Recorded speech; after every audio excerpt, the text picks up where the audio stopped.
Hi, this is Chris from Total Parts Plus, and today we have a 2009 Mazda CX7 Classic, stock reference number 5679.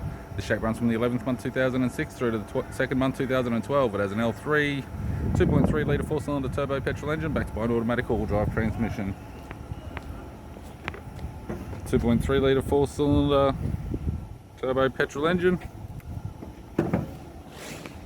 We have the left front 18-inch factory alloy mag with a good tyre, left power door mirror, left front door has one small dent, left rear door has 3 small dents, left rear 18-inch factory alloy mag with a good tyre, tailgate has no damage,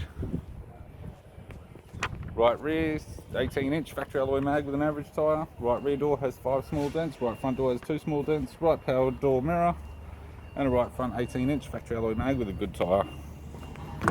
We have the driver's side door trim, power window master switch. This vehicle is fitted with black cloth interior, automatic type console, automatic gear shifter, heating controls, 6-stack touchscreen CD player, interior mirror, courtesy lamp, left hand sun visor, right hand sun visor, and the instrument cluster